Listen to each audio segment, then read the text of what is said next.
The Brandon Peters Show may contain explicit language and detailed plot points. For more information on the show, stay tuned to the end of the episode.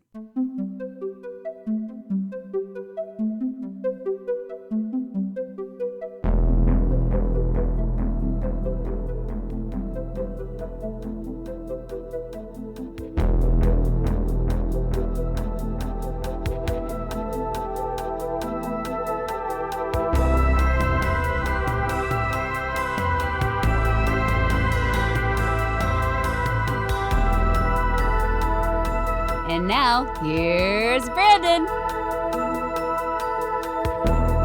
Thank you again for joining this week on the Brandon Peters Show. Today, we're talking the 1975 film Bucktown, and I am absolutely honored, as I always am, to have joining me today the director of PopCon Film Festival, Audery Lane. Hello, thank you for having me back again. I think this is like our fifth time for. You've been on, like, I think this is your third time on, but you were part of a video for an episode you weren't on. Too. True. But yeah, you've been a staple of the show in the past year, so. Thanks. But remember, I told you when I was playing the show, I'm like, you're gonna be a regular, so be ready. Like, and I feel like I've been ready every time. Well, at least it's conducive that I can be here, and I really try because this is a pleasant experience. It's fun. We've had fun. I mean, you were on the Back to the Future episode. That was a blast to kick off. That was the best. It was. It was so good. And I don't know if you've seen. Oh, I'm sorry. Oh, no, go ahead. You said that it made me think of the movies that made us, the Back to the Future. Yeah. When they did, I don't know if you saw it, but every time I see it, I'm like, oh, our casting would have been so awesome too for a remake. It would have been. You also brought to the table The Wraith, which we predicted the Blu-ray release of The Wraith on that episode, like we did 5 months before it came out. We did. I think we willed it into existence. I know it probably was already coming, but we willed it into existence. I told my my PR agent that was working on that. I was like, "Hey, guess what? Called it 5 months ago." He's like, "Damn." He's like, yeah. He's like, we were in the works. He's like, you were right. That went on that channel because we had that master done for that Blu-ray release, so that's why it went to Tubi looking smooth like that. I was like, okay. Nice. And I still haven't seen it, but that's one of the movies I really want to get in my collection. And since Charlie Sheen does a bit of conventions now, I'm just going to have to make a journey.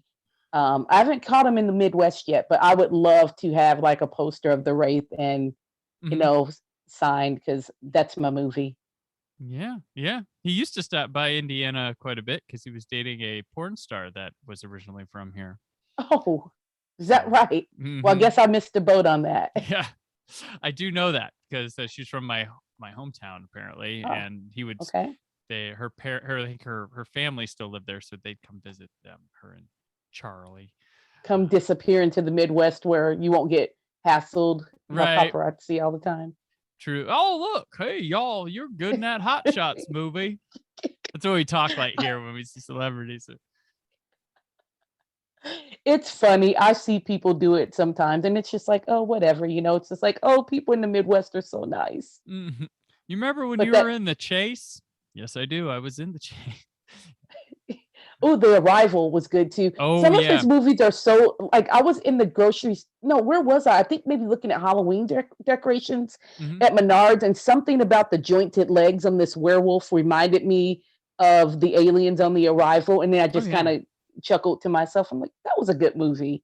That was it was funny because that when I first started doing audio commentaries almost 10 years ago for Out Now with Aaron and Abe, one of the first times Aaron and I realized we have a lot of similar film taste was I mentioned something about Charlie Sheen's The Arrival. He's like, you remember The Arrival? I'm like, I like The Arrival. And so it became this bucket list.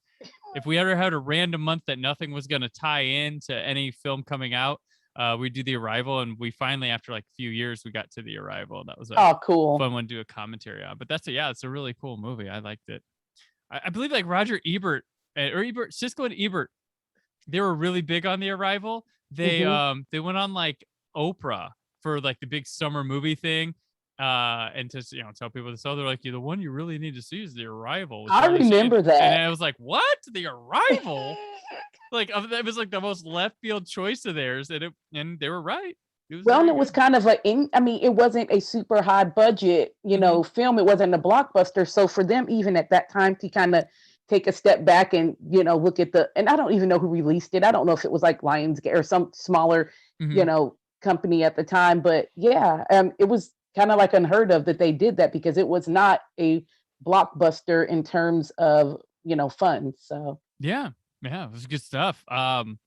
So since the last time you were on, you and I actually got to see each other in person we for a few did. days at PopCon. You had a Yes. very, I'd say, very successful weekend with that film festival for the first time in person. Yeah, it was. It was pretty awesome.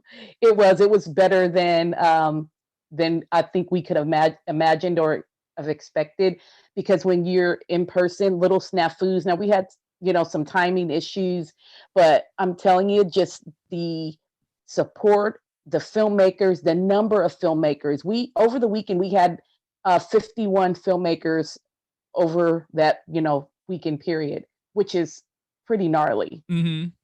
I mean, we weren't expecting that many. As we got closer to the date, it kept, increasing.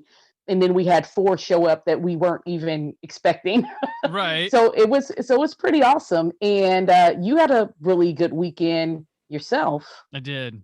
I had a good one. We had a good And, weekend together. and what did you take home? Best podcast in television and film. Oh my gosh. What they should rename the Brandon Peters Award, but I don't think they will. I don't think you know, well, if you leave your heir to the throne and you go into another branch or do Mhm. something different, it can be posthumously named after you. Oh, there we go. Yeah. It'll No, be like a best in show for podcasters. there we go. No, I that was a great week. I just like seeing how busy you guys were over there, you and George. And just like all the filmmakers seem to be really enjoying their time there too. Oh, they had a ball, Mhm. and our team just rocks. I'm telling you, you're only as good as the people you surround yourself with. And in PopCon, we are surrounded by good people. All of, from Carl, Chris, Les, Amy, Bree, everybody, you guys, everyone came and checked on us because we Mhm. are the new kids on the block. And Right. since that was our first time at an actual convention for PopCon, we just felt the love. Like seriously, volunteers that we met, here and there, and at the meetings, coming by. You guys need anything? What can we do? And it was just great to have that support. So Right. it was a pretty awesome weekend. Yeah. And yeah, that row of because I set up the live podcast stage by you guys, Mhm. and then it was you, and then the laser tag, which laser tag is actually, have you done the laser tag? Did you? I did not. It's actually kind of sweet. It's like really, and that's one of their big money makers there too, oddly enough. Like there was one PopCon where I think one of the first ones they came to, Carl's like, I bet that didn't. And then he went and talked to Victor Miller, who runs it, and he was like, you made Mhm. how much? He's like, yeah, we always do. It's like, whoa. So they have been a Right? staple. Every PopCon has been, Oh, next year, I'm gonna it's do it. it's vestless, and it's only this little room, and they go in there for like 10 minutes, and it seems like an eternity, but in a good way. Like you're like, Right. 10 minutes, is that enough? And the way they have it set up, it's simple but fun. And I never imagined minimal uh layered laser tag would be that fun. And then But they had a special on it, like X amount of time. Like I don't know if it was like 30 minutes for 10. Like hey, at some point they had like a little special that you could do for it. And I was like, well, that's certainly worth the money. Even the it's $10 per. it's like one time go in one for the little one session, you'll be good. But Yeah. I'll definitely, my kids liked it a lot. I'll definitely go in and do it again. It was the first time because I've been at PopCon a lot, and that was like the first time I ever went in on the laser tag, because they even had that when they did the PopCon in Fort Wayne, and Okay. they come from Delaware to do that. Whoa. I didn't know that. That's actually pretty cool. That's Yeah, yeah, and because Victor, he's I don't know, he's like an engineer or something with the laser tag equipment, and he goes to them all over the country to upgrade, make sure things are going well, nice. and offer stuff up. But yeah, it's real good, real real fun. But the film festival, that was super cool, and I glad to see it's starting back up again, right? The Yes, we actually just opened back up yesterday. And we cleared 4 times the number of entries on the first day than we did last The word is cycle. out. The word is out. It's out and it's good. There's a lot of support out there from the film community, and it's good. It's good to be recognized. It's good to be loved, and we just want to keep doing a good job and doing things the right way, and making a name for the film fest. We got some great films. We had a lot of premieres, North American premieres. We had a few world premieres, about a dozen Midwest premieres and Indiana premieres. So it went really, really well. We're very happy. So good. If I wasn't so busy, I'd stop by and watch a movie, but man. You'll have to schedule some in. So we'll have to talk about the blocks you need to try to make next time. Yeah. Maybe I'll just put all my promos together in feature length and enter as the Brandon Peters Show, the movie.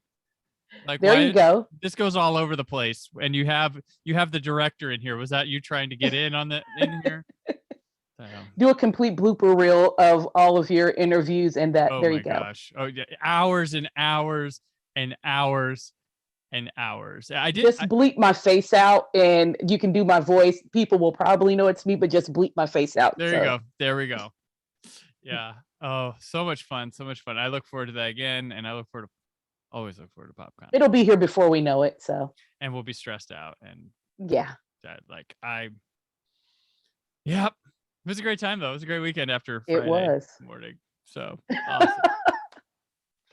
But so brought you back here for this week with all my craziness, where this is your first one you're tuning into this week because you're a Audery Lane fan club. What I'm doing this week, so the past year my guests come on, I tell them, hey, what's an odd favorite movie of yours, or one that you found inspiration in some time in your life, and that's something unique to them that can be like, oh well, that movie you associate with them and see what they see and stuff. This week, for my celebration of one year going into 2, it's my odd favorites and stuff. And today we're talking Bucktown. It's directed by Arthur Marks, written by Bob Ellison, starring Fred the Hammer Williamson, Pam Grier, Thomas Rasulala, Tony King, Art Lund, and the cinematic debut of Carl Weathers as Hambone. And it's about after being hassled by the man in a southern town. After being hassled by the man in a southern town, a cool operator asks some violent friends for help. After all, if you can't trust another brother, who can you trust? I didn't write that line. That's the tagline. So this movie is, believe it or not, based off a real event. No, bullshit. 6 months. Is it really? 6 months before this movie happened, this is what spawned the script, was a little event with a bunch of black guys overtook a white police force in a small town. Army came in and did away with it after a few days, but it really did happen in a small town. And this is taking that ripped from a headline news story and making their own kind of movie off of it. But this was Fred Williamson said, a bunch of people probably think this movie's a whole lot of bullshit, but it really did happen. So it's here.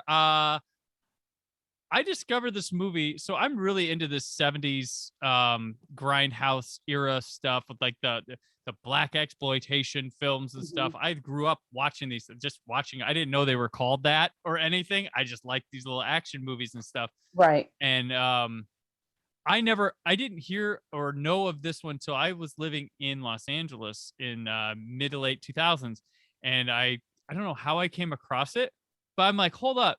You got a movie with Fred Williamson and Pam Grier, and then there's like Carl Weathers, and nobody's talking about this thing. Like this is like the biggest thing that could have, and it's from 1975. It's not original gangsters. They made that movie later on, but this is from like the prime. And I'm like, how is this movie not talked about? It's not. I hadn't seen it. This is one that I hadn't seen, and so sometimes you would watch movies, and on Saturday afternoon or something, and they didn't have where you could hit the remote and find out the name of the movie. So sometimes you'd see things and you're like, oh, years later, oh, I remember seeing that, never knew the name of it. So I thought that was going to happen. I had not seen this movie before. Yeah. And it had some of my favorite people. I'm not going to try to pronounce dude's name. The Thalamus. Thalamus. Thalamus. Yes. That's wait, make sure it is yeah. Thalamus. Thalamus. Yeah. And he's been in so many things, and he was always such a great actor. And I'm like, oh wow, he's in it. And then as I'm watching the credits, I'm like, oh, cool. Carl Weathers is in it. Oh, I get to see an extra young Carl Weathers. Yeah. And this is Williamson and Greer at like the height of their stardom. Mm-hmm. Like, because at this point, Hell Up in Harlem, Black Caesar, That Man Bolt, Three the Hard Way, Hammer, those are all out for Fred. And then Coffee, Foxy Brown, Shiva Baby, Friday Foster, Black Mama, White Mama, Scream Backlist, Blacklist, Scream. All those are out. This is like, boom. I'm like, this isn't height. This isn't like we made a movie. This isn't like Scream Black to the Scream where they're like, oh fuck, we made a movie with Coffee in it. Put her as that. Awesome. We had Coffee in her movie. They knew what they had when they did this, and this is kind of a different role for Pam at the time, where she's more feminine. Typical. Yeah, feminine. she's not kicking everyone's ass. She's hard though. She is not to be fucked with. But if you're looking for her to be throwing punches and shooting dudes, it's not going to happen here. But this is them huge. This is like the big, and these movies were making money. But this was a different kind of money maker. This was, you took a movie city to city and it rolled in. This movie, for its time, within like its opening like week or two, already had its money back and was just profits. But this, I don't know how this movie got buried over time, but it's hard to say, because this is one of the better performed, better scored. The performances were pretty decent, and the wardrobe. So everybody was on full pimp wardrobe, but not like a slickster pimp, but like the good up class pimp. They're like, I wish I looked that good in clothes like that. Like it's slick stuff. Like it would work today if one of them wore it out. Like that stuff. Yeah, there were a couple suits in there that were pretty stellar. I was like, oh, okay, I like that. I mean, Fred Williamson pulled off one of the best Canadian tuxedos in the opening there. Like, just full on denim. Like, yeah, dude, you look like a stud. And to be said, like, Fred, I'm a huge Fred Williamson fan, and like, I just sit here every time I see him in one of these old movies. I'm like, the swagger and charisma of that guy, just out of this world. And he works as an actor too. It isn't just like Hammond or like, oh look, and he's an athlete turned movie star. Yeah. And I was like, I'm watching this and I'm like, Dwayne Johnson gets a lot from Fred Williamson. Like, there's a lot of that. I can agree with that. And that's the one thing. Now, I think because maybe he wasn't offered certain roles, or at that time, everything was tough guy, but I could see him transitioning if he'd had the opportunity to do certain types of roles, of more comedy, more drama. And I agree. I mean, and that's where The Rock succeeds. He can do everything. He can do the action. He can do the comedy. He can do, quasi drama, but he's good at what he does. But Fred Williamson had such a presence. He was, like you said, people loved him as an athlete, and then they're like, oh, probably this man can't act. And then you could see his acting getting stronger. But a lot of that I feel like was choked back too. I feel like he could have done more meaty type roles. Well, he did. He started producing his own stuff. Yep. So like, he was just he knew what made money. He knew what people would fund, and he wanted to make what he wanted to make. And he said, if you were offering me a film and it wasn't like what I was doing, I had 3 rules. And he said, rule number 1, I don't die. I don't die in the film. Rule number 2, I get the girl. And I think rule number 3 was I get to kick the last guy's ass. Like, that was, so he just wanted to make action movies or something like that. Although, I mean, he would take it into like the Hell Up in Harlem movies are kind of like mob-ish, but there's some straight, exploitative action in there. But that was his deal with that stuff. But he also so like he knew Arthur Marks, the director of this movie. And the guy, Arthur Marks, he did like 76 episodes of Perry Mason, a movie called Detroit 9000. He'd work with Pam Grier again on Friday Foster. He did JD's Revenge, which is a really popular film from that time. Oh, yeah, I know that. Yeah. And Fred Williamson said about him, he was a white guy that didn't know shit about black culture. But what he said, but he loved Arthur Marks because all the dialogue and character motivations in the script were changed on set as to what the actors felt was what they would really do, more conducive to what a person would do. It was written by a white guy, Ellison, who wrote Mary Tyler Moore Show, and he was a script consultant on like Cheers, Becker, Carol in the City, like later. But he said he was really open to letting them take over their characters and would not argue with them and stuff. He wanted it to be, he didn't want to just like, yeah, I'm a director and my script, do that I say. He was like, I want this to be culturally relevant. I want this to feel genuine and not phony. And so that's how he got a lot of these, I think Williamson cast like a couple people, like Tony King, he cast him in it. Okay. Got a couple other people convinced to come on the movie to do, because he's like, hey, this guy's gonna let us, tell the story right. So that was, yeah. Well, that's cool. And I don't get so hung up on what color the writer is, because when you think back and look at like the Jeffersons and Good Times, those were all written primarily by white men. Right. But they got such an essence, especially if you lived in Chicago and which I'm from, and if you know those projects and the strife of some of those neighborhoods.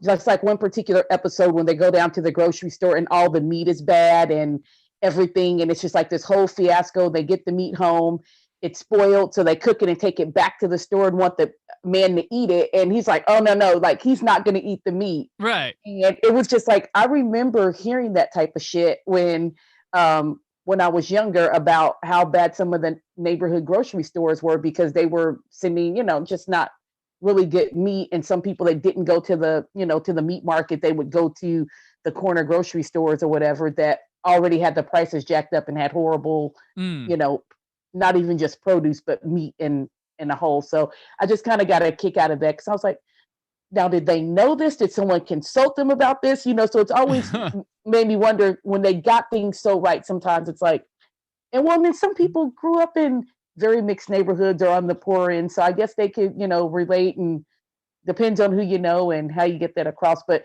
I did not realize that the guy that wrote it, because some of the dialogue is in this film is really good, as far as when people are talking to each other. Yeah. When it's kind of that natural, flow, ebb and flow of if you know people that are kind of like more streetwise and street people, of how they talk to each other, and it just kind of makes you chuckle, because it's like, yeah, I know someone like that. Yeah.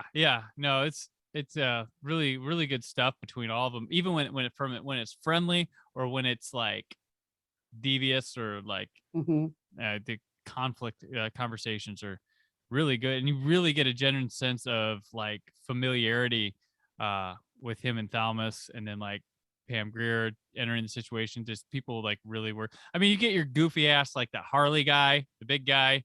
Yeah, he's kind of goofy and stuff, but like you also realize like he doesn't deserve what happens to him from like either side of the equation. But yeah, no, it's got some really good stuff. The reason this movie is stuck with me and is a favorite of mine, that I don't think a lot of people, and I've always pushed people, if they're like into stuff in this era, I'm like, watch Bucktown. Because there's a message, I don't know if it's intentional or not. There's a message kind of in the film about going too far, or taking a cause to another degree, or who are you really standing hand in hand with when you go to do something? Because this movie looks like, on the one side, yeah, you have these crooked ass, awful white cops harassing black people, like racially profile them, just discrimination all over the place.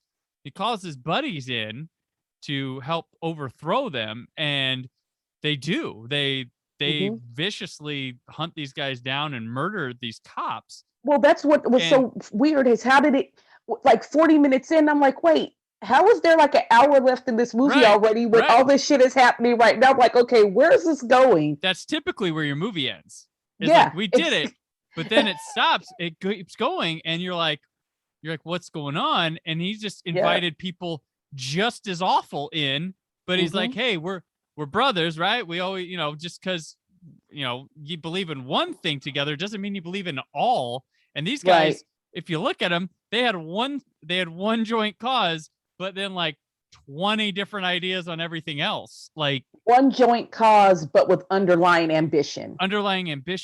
And because he invites Thalmus to town, and Thalmus, his character, and the rest of the goons he brings to town to help Fred Williamson take over, they see what the police have going on in their little corruption circle. Like, we'll just pick that up where they left off. And so nothing changes. If anything, gets almost worse in town. Oh, it does. I mean, I gotta say, as anybody, okay, so the message you were speaking of is how I took it. So it's bad enough that I'm getting, hassled and crunched by the police every week to, give them this extra money that, well, I just got to give it to them because otherwise they're going to shut my business down, whether I have a legit business or a prostitution ring, whatever. Right. And so then, you give the people hope after you get rid of the corrupt cops. And then all of a sudden it's like, okay, I got rid of the cops. Now I'm going to come and fuck you over twice. Not only am I going to still take the money from you as your black brother or sister, right? Now I'm going to take more. And so then that brings it to a whole nother level of victimization. I mean, I got to say, I feel like I would take it more personally and I'd be more angry that someone black was doing that to me versus someone white. And I know that may not sound like the nicest thing, but in reality, I got to say, I think if that were to happen to me in real life, I'd be more shitty and I'd be ready to probably fight more, because at that time, even in the 70s, there was a lot of social issues, but there were a lot of poverty issues, and that didn't have necessarily to do with black or white in small towns like that. I mean, if you were on the wrong side of the tracks, it didn't matter what color you were on the wrong side of the tracks, and you were looked at a certain way. So the people got all excited. The mayor was like, woohoo. And then the mayor's like, these brothers are crazy. They're over here taking everything. Yeah. And I mean, even if it was like the story was vice versa color wise, it's still that same message that delivers. And I really really stuck with me about things. And like it even going as far as like, well, I mean, in today's society, we live in these like this very drastic political situations. And I'm like, with some people, I'm like, when you go up there just because that's your side, do you know who you're walking alongside when you go to vote? Like, do you know the whole connotation of what? Because if somebody that I'm like, you have really disturbing views and I agree on that, like, where is it worth it? It's like, it raises a whole lot of questions. Exactly. That's when you have to stop and ask yourself, is what I believe to be true, or do I need to investigate some things more? So I have not, since my first election at 18, I have never voted straight party ticket after that. I learned so much that very first time I did it, because I realized that when I voted straight party, I was voting for this. I'm blind. I'm putting blinders on and I'm voting for this. Now, I don't care if something's Republican, Democratic, Independent, Libertarian. It's the person and what they stand for me. Because I've been on that side where it's like, okay, well, you're a this, but I'm looking at your voting record and that's not standing behind what you're saying. Right. And I always tell people, if you want to find what a politician is doing, it's public record. Go look at the voting record and look at the issues that are important to you and see how they voted. As my mother would always say, I can show you better than I can tell you. Right. So it's like, I can tell you anything, but what I've done is on record and you can see that. So yeah, this was a different, had a slightly different connotation with this movie. Yeah. And it was which is the greater evil, which is the greater threat. Mm-hmm. And it really made you think, which is the greater threat. Yeah, people are calling names and doing that, and they're coming in and shaking you down, but they were apparently shaking down everybody. Yeah. But in the smaller, poorer communities, they're getting shaken down for the same money that the other, businesses that have more money and are in better neighborhoods or better areas. So it's just kind of like, man, kill me 3 times. Right. And yeah, and I love that they don't screw, like they don't make it hokey and stuff. They have a few scenes put in between Fred Williamson and Thalmus when Thalmus isn't in power in the town of, I really don't want it to come to this. Like Thalmus thinks Fred Williamson would be like in on it, like, oh yeah, I'm cool with it.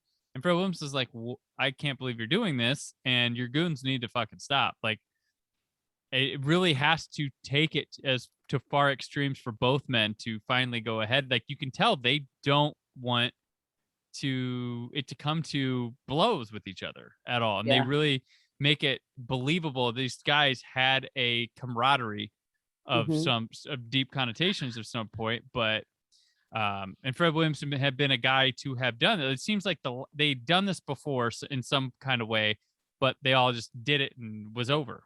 And there was a bad situation, and you call on, and knowing now that this is a true story, which is crazy, that people that you can count on when there's some stuff that goes down that's super serious. I mean, everybody should have that 1 or 2 people that they can call, and it'll just be like, you need help? Okay, I'm there. I'm coming, but the ulterior motive, well, he wanted him to be involved in it, but when you think about what he had already lost, I mean, this dude had lost his brother. Apparently they had some kind of,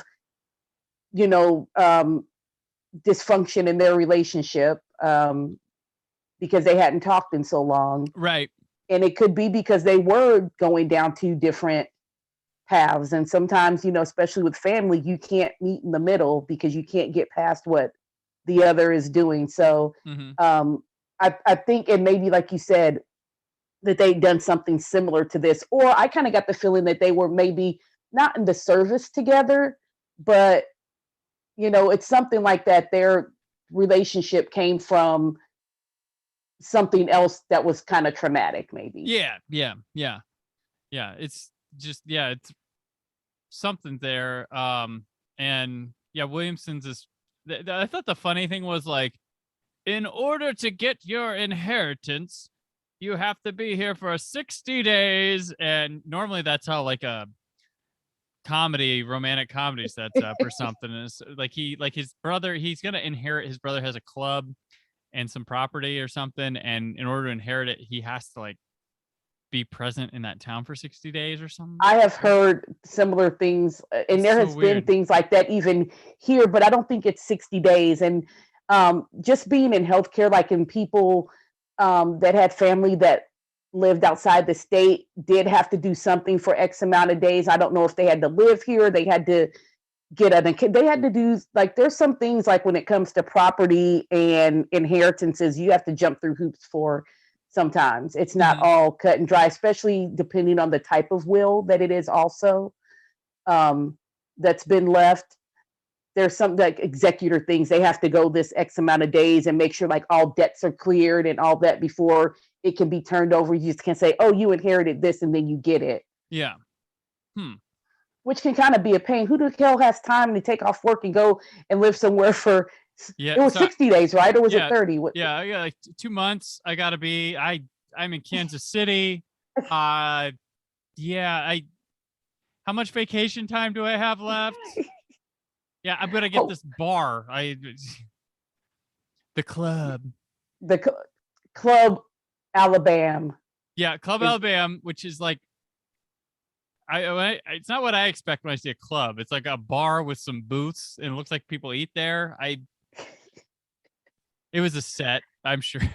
I don't know. So I couldn't figure out when they were at the bar at one time, and they were sitting there, and there's a go-go dancer back on the stage, and there's people dancing. And I go, wait, I have never seen a titty bar that had like a dance floor for the patrons to kind of dance while the person is on stage dancing. I'm like, okay, no one's thought of that. Yeah, that is interesting. that cracked me up, and I actually wrote that down on my notes too. I'm like, dance floor at strip club. It's right next to the buffet. Yeah, no, I think it was like I think there was food over there. I think I don't know. Yeah. Oh my gosh. You know. No, yeah, it's funny the town it's set up. It's like it's weird because it's very small town, but it has like a New York 42nd Street 1970s feel. But I'm like, do they have enough? Like, do you have anything else in this town? Because that seemed like that's like all you could have. But it's like XXX theater and all. I'm like, yeah, whoa. that street looked pretty hype. I mean, it had like Live New Girls. It had like all these shops, and I was thinking, this is supposed to be a small town. Why are there so many vices on one block? Right. You know, it's like whatever you want to get into, no matter what kind of shenanigans, it's like if you can do it on these 2 blocks, it's. There's a brothel. Like we sell sex here in Kansas City. If anyone didn't know, we have sex and might as well be Klan member cops. That's what we have in this town. It's so diverse. Wear white, they wear denim. That's what they. They did. They all had the same gosh. outfit. It was like they were matching. You're like, all right. Hey, you forgot your jacket, Bill. Oh, yeah. Sorry. Is that my jacket or is that your jacket? I don't know. Just take it. I got a pack of smokes in my pocket. That one's mine. They're really real creeps. These racist cops. There was a line by the sheriff, and he looks like just like the ultimate like king for them. He's like got the white hair and the face. Like you're like, yeah, he's racist. Like with the and you thought he was good for 2 seconds. I wasn't sure because he's like, oh, we are still investigating. We're not going to let your brother's death go unpunished. I'm like, wait, okay, so he's a good cop, but his deputies are bad. Yeah. And then the dude shows up in the car, and I think you were talking about the line when he's like, oh, it'll be okay because God's on our side. Yeah, he said, we're the law and God is on our side, which is fucking haunting that a person would have that mentality. And creepy. I'm just like that. With this time watching it, that like stung. Listening, I'm like, yeah. Oh, because a guy who believes that, God, what's he capable of? Like that's like killing your dog, or or it just a diddler. I mean, who's just that is the creepy. I think that's creepy when anybody says it anyway. Even when like I have such a thing. I don't like the religion thing. Okay, great, good. It's fine.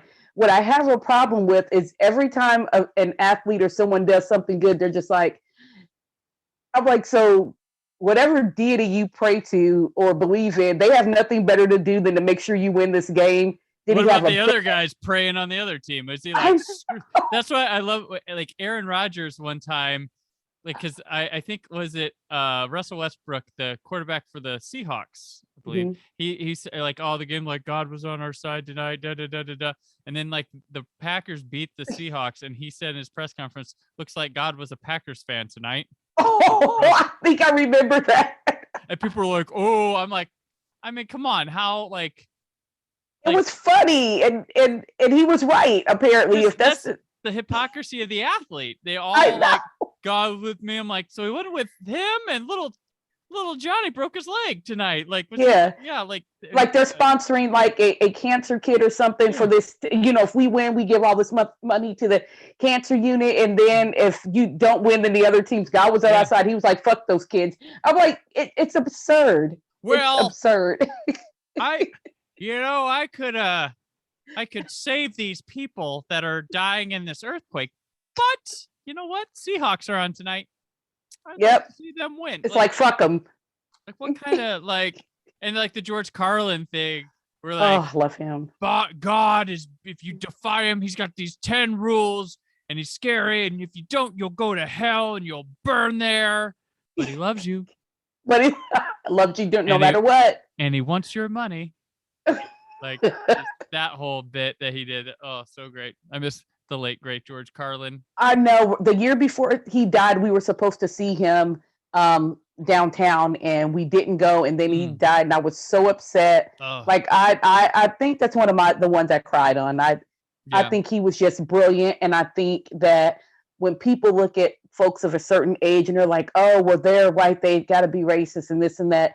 Man, George Carlin cut his teeth in comedy with the best. And anyone that's a comedian of any color just revels about him and his kindness and his wittiness, and that he was a guy that would just sit down and talk.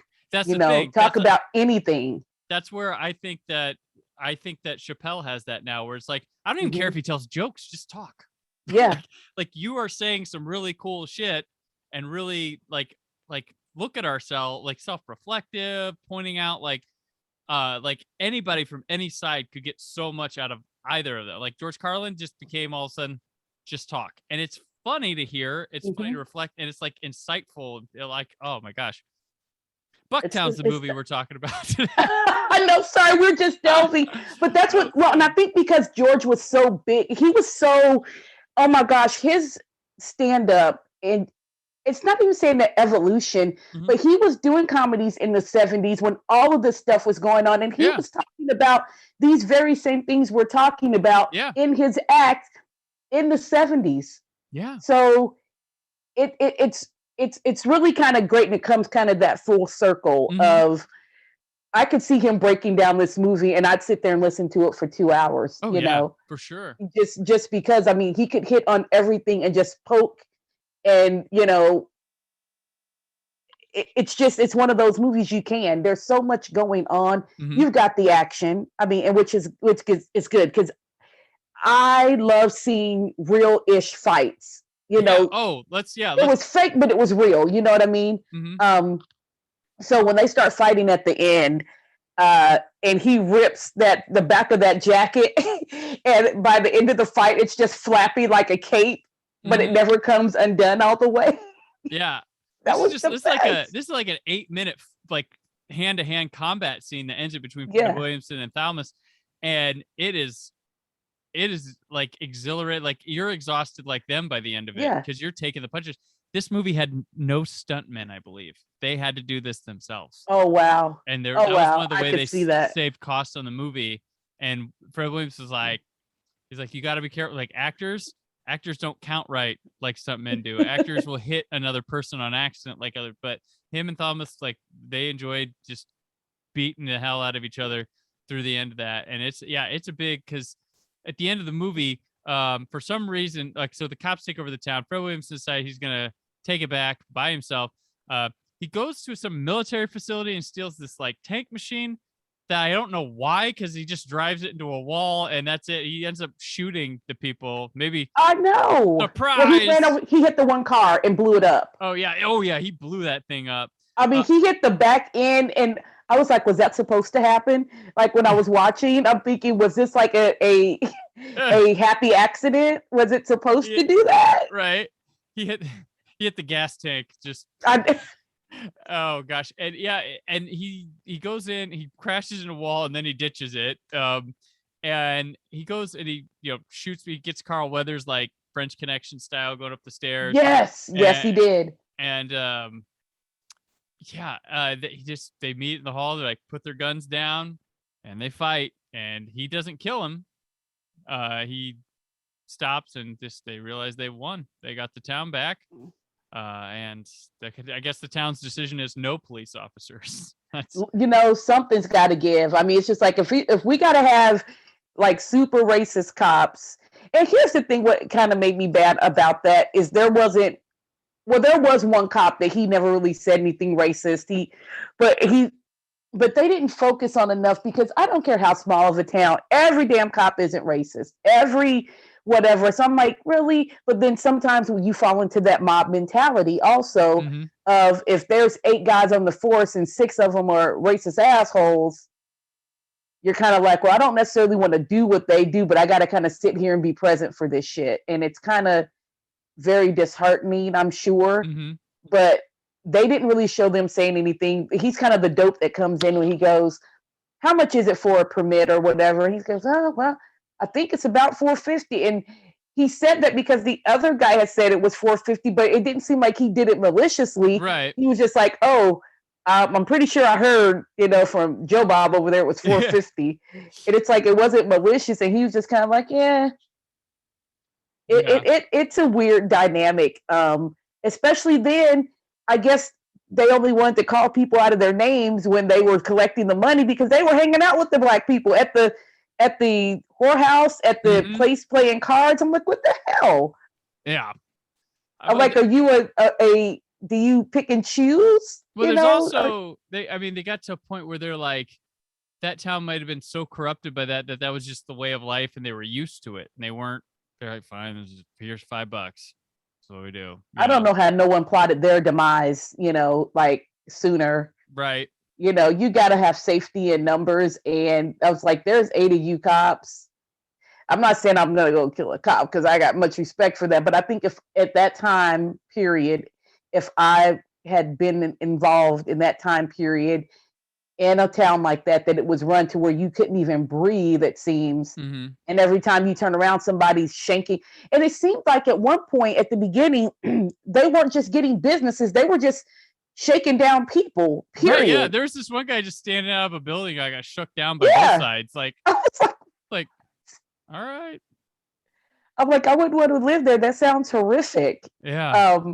Just terrible. Oh gosh, where we go? I interrupted you. I'm so sorry. No, you're fine.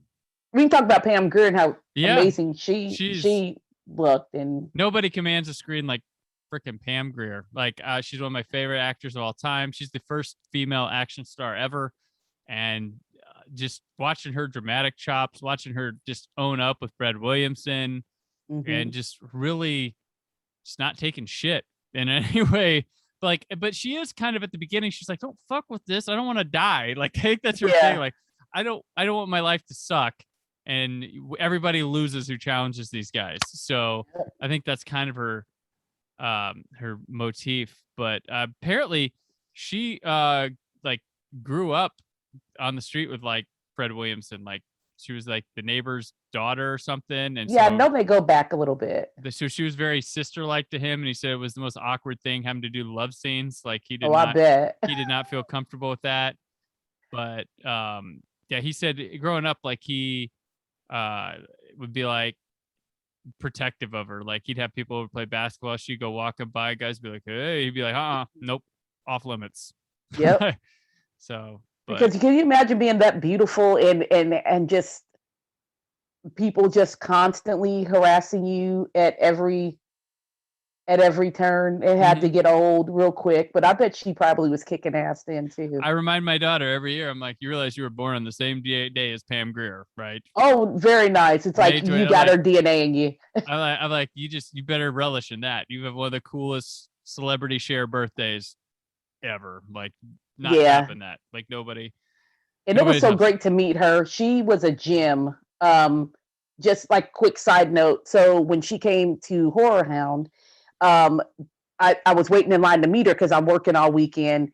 And this guy is in front of me and he's pulling out all these like posters and pictures of her. Mm-hmm. And the guy pulls one out and she goes, oh my gosh. She goes, I literally have never seen this poster for this movie.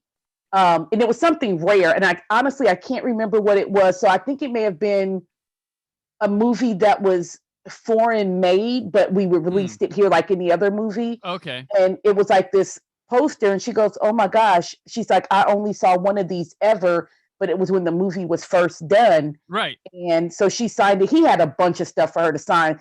So much stuff that she was like, I'm not going to charge for all this, because he had because it was per autograph. And he gave her the poster that he had bought for her to sign. It was really, really cool. That's awesome. And she didn't want to accept it. He's like, no, he's like, this is an honor and a dream. And she's just like, oh my gosh. She was just like welling up because this dude had so much memorabilia of her, like stuff she said she hadn't seen in decades. God. Yeah, so that was pretty cool. And she's just the sweetest. I mean, and still gorgeous. Yeah, just gifted lady in all facets of life. Yes. Yes, she is. Yes, she is. She was And the first, like you said, badass. And yeah, I have a coffee poster in my room. It's one of my favorite posters ever. And yeah, happy to have always been a big fan of hers, of that run she does the early 70s, like just starting from there, just boom, cool ass movies yeah, all the I time. liked her in this because it was like a softer role, and Mhm. she was a badass without having to fight. She did it in a different way. Mhm. So when she's talking to, oh God, what's Dalmas's character's name? Jeez, like brain lapse. But when she's talking to him and she, is having that banter and saying that, he doesn't want to fight you. You're his friend. He says you're his friend, and she's like, I want to love the man. I don't want to bury him. And Yeah. I was just like, oh, that like hit me so hard in the heart. It was just like she's putting all her cards out and saying, hey, if you don't do it for him and him, believe me. Yeah. You know, I don't want to see this happen. I want to love him. I don't want him dead. And I was just like, that's some truth right there, Yeah. It's deep. Yeah, yeah, this is one of my favorite films of hers. One of my favorite films of Fred's. They also, someone who's seen steals in this movie is Tony King, who plays TJ, who's the scum bucket. Like, Yeah. but he's an electric scum bucket. He comes in and he's got his eyes on Pam Grier, and you're like, you better leave her the fuck alone. Like Yeah. you're saying that at the screen. You're like, I see what you're doing. You better Yeah. watch it. You better fucking watch it. And he does, like, he's like this smooth guy, and like there's a cop he kills, and he gets out of the car and he like spits his gum out and shit. I'm like, kind of smooth, badass, but like he's got this vibe throughout the movie, and you're just like hoping something happens to him. And then he Yeah. like attacks Pam Grier in the home, and you're like, oh fuck no. And then Fred Williamson beats the shit out of him. And he doesn't even kill him. I was so Yeah. I didn't know how to feel about that, because it's one thing you accosted my woman, and he had every intention on raping her. He took his jacket off, like he's just going to make himself at home. And I think that would have made me want to kill him even more versus him just coming into the house. But he just had, like you said, from the onset, when they first came into the bar, when they got to town, that swagger, just kind of like, yeah, she's gonna be mine. I don't care if she's with him. I'm gonna have that. And it was just like, okay, you're being a dick. And what he said to her at the table, and she called him a filthy animal because of whatever he whispered in her ear. I don't know. He was just he's one of those characters. He's just extra mannish. It's like, we already know you're mannish and you're a dude, you're a tough guy, but you're going so far beyond the threshold to prove that you are, that you kind of make yourself weak and obsolete. And that's how she knew that she could go into the jail and sweet talk him, because she knew that's all he had on his mind, and that in his head, he's going to be like, yeah, she had to come to me and cower down. And, and he was a piece of shit. Yeah, he was. He did good at it too. Really, really good. Yeah. So like, yeah, he's good. Carl Weathers, he's a goon that has a couple lines here and there, but you know him because he's Carl Weathers. You're like, holy crap, young Carl Weathers, who looks, I mean, Carl Weathers has aged very well. But like, yeah, he looks just like he does in Rocky. I mean, like, just and Action Jackson. He stayed the same age for like 30 years. 30 years. Like, yeah, it's crazy because what Rocky is like, he had to be getting ready to film Rocky during this, because Rocky's 76. 76, yeah. Holy crap. So he went from this to Rocky. That's insane. Yeah, he beefed up a bit. Yeah. Oh crap. I just realized that now. I'm like, holy crap. Like, I was like, well, Rocky's a couple years. No, it's the next year after this. Well, and thinking of the filming, if it came out in 75, then maybe they filmed in 74. Yeah, they probably filmed 74, but then Rocky would have been filming in 75. Yeah, so still within a year and a half, but yeah. And this is a year, I mean, Pam Grier had like three or four movies this one year come out, but I mean, that was different. Like, you filmed them at times, and then it took them a while to get, especially if they're lower budget, they took a while to find distribution and stuff, but very exciting. But yeah, no, I dig this movie so much. Like, I've always dug it. It gets a little bit over the top towards the end, but you're watching a movie it's a one guy taking on a bunch of people. I think it's earned it to that point. There's a lot of good drama, good performances. And it's like, I feel like it's forgotten. And I just like always tell people, like, when they're into this, I'm like, Fred Williamson, Pam Grier, the blaxploitation era, stuff like that. I'm like, Bucktown. Yeah, and I had not seen this one, so I liked it. It was good. It has it's sometimes movies like this can do two things for me. Sometimes they make me really angry, not really angry, but they just kind of make me roll my eyes. And, a lot of them can be of that same kind of theme. But the whole black exploitation movies, which I really hate that name. I wish they Fred called Williamson it something does else. too. He's like, who's being exploited here? Yeah, because here's the thing. They're not Here's the thing about films of that era. They, like you said earlier, they made money for themselves. A lot of them were black produced. A lot of them were black written, black directed. They had the talent. They had all these people in these roles of grips, and it was them producing movies. And and really, to be honest, that started way back with like Sidney Poitier making movies, and they just kept that kind of going. So, Melvin Van Peebles is really what broke this. Oh God, open, yeah. So, Oh yeah. He's like for the black exploitation area, but before then, there were a lot of black, films being made by blacks, and I don't even necessarily want to say for blacks, but that's just what it was. And this whole new era, just like of the 70s, was like, okay, we can make these movies. Some were better than others, but it was an outside Hollywood thing. They didn't need Hollywood money because they financed and got things made. And I miss that part of filmmaking. Yeah. Because everything was so connected. Then, as racial things started to, get better, you did see that divide where there weren't as many like black studios or black produced films and things like that. Then we kind of have this disconnect. Now it seems to be coming back a little bit, but I don't think it's ever going to be that wondrous rich era of the 70s to the early 80s of filmmaking like that. Because you had so many things. Oh, don't even get into like the kung fu action part of black exploitation. That's like a whole nother jam for me. You have kung fu you have exploitation based on just Bruce Lee, where they start naming guys Bruce Lee, like with LI, LEI, and you have them trying to make Bruce Lee films with mock Bruce Lee's. Like they can't even just make a regular kung fu film. They're like, he's a lives. It's Bruce Lee, Leee, but it's like so it's ridiculous. But I mean, people were pouring dollars into that, and But the thing is that this era, like, if I was like, yeah, people will go see black people in movies, you dumb fucks, like that, and casting, bigger, giving opportunities, letting people grow, letting people like Fred Williamson comes a star, he hires people, he learns, he can become a director himself, like. This is really good. People, while some may look at it as trashy films or they don't like that exploiting or whatever, but I'm like, it was giving people opportunities. It was learning. And if it's their story and their truth, it's their.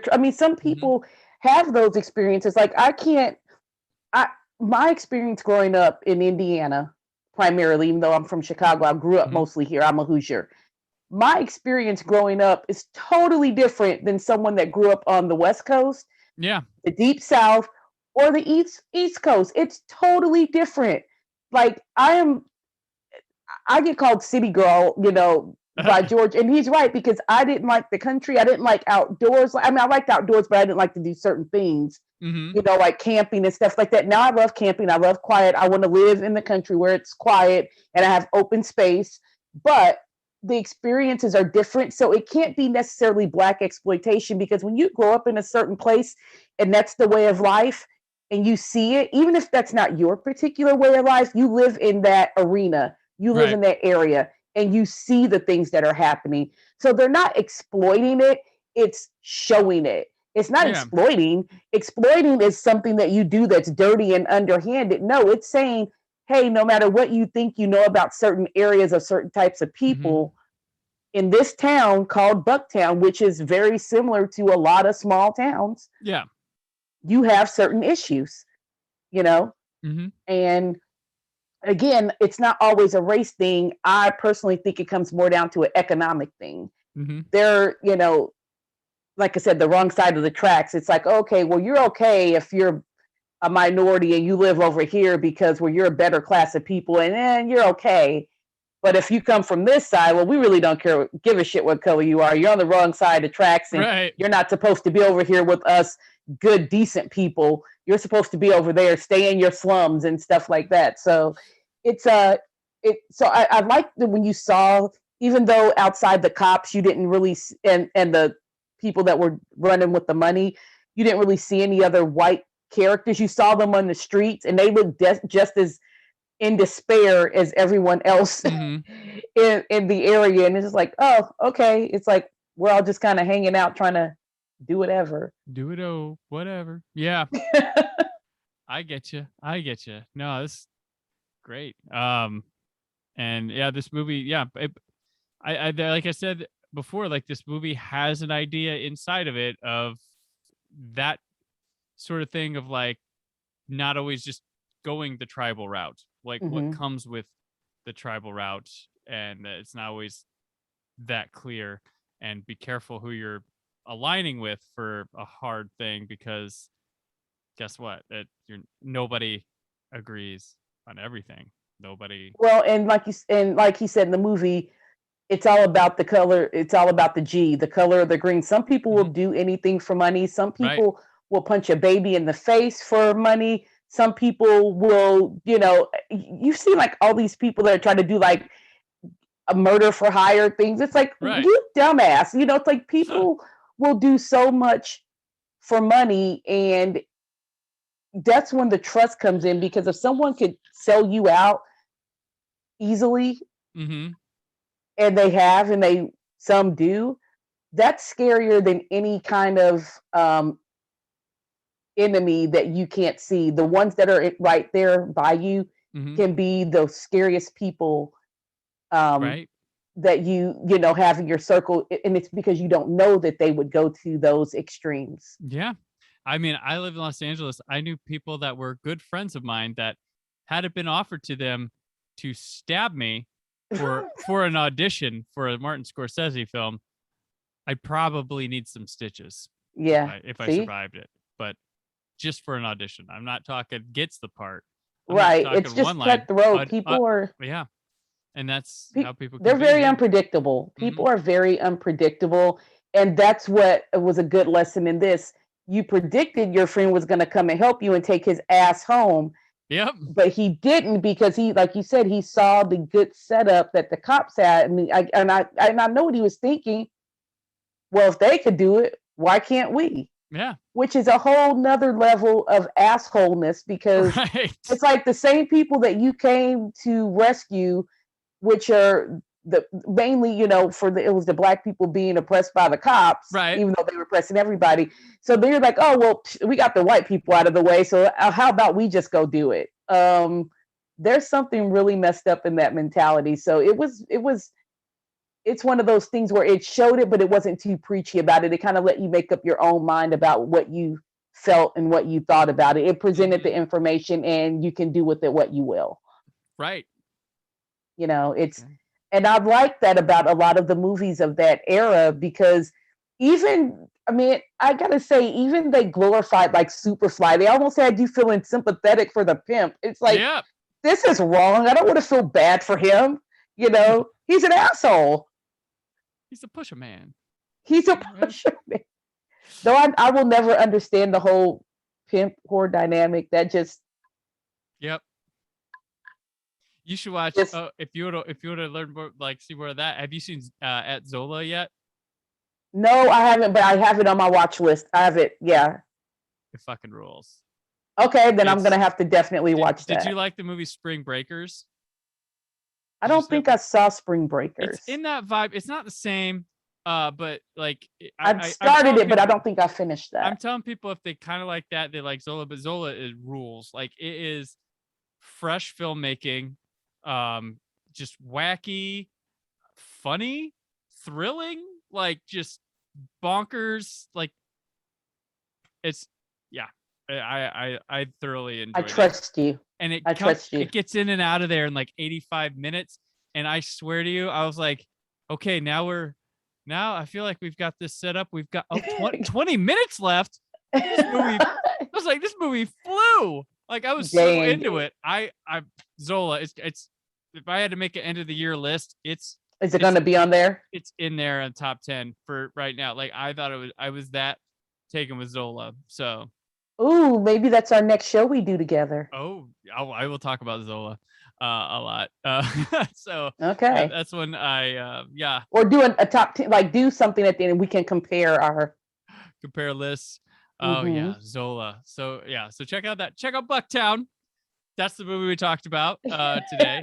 It's a terrific little movie. It is on Blu-ray. Finally came out like last year. It's out of print already on Blu-ray. It came out and is gone. But this was a movie I was on my Blu-ray wish list articles that I write once a year. Aww. A few years ago, I was like Bucktown, and then like Scorpion Releasing put it out. And I snatched that thing up because I was like, I'm not gonna fuck around with that one. And so I got it right away, and then when I was prepping for this, I was like, oh, it's on DVD. Oh, the Blu-ray is out of print already. Okay, so wow. But I think that's a good thing. I mean, yeah. it's a good thing. Oh, we didn't even talk about the kid. He was such a little hamp. Oh my god, little dude on the motorcycle. Yeah. How did he have a bike like that? What kind of hustling was that kid doing? Like not quite a moped, not quite a full motorcycle. Like it was like a mini motorcycle. It had, I mean, it was nice. And they allowed him in the club, and he was like 12. I think you're giving him a year or two. I don't know. He was a little dude, but he was very knowledgeable on where to get. What did he tell them? He goes, "Oh, what did he say when the friends came in town? Did he say cannabis or something?" I think he said he used the technical name, I believe. And I'm like, okay, so he said smoke or something else, but then he like used cannabis, like they didn't know what it was, so he had to go and school them on it. Right. Oh god, yeah, that's funny. I forgot about that. Oh my gosh, he was.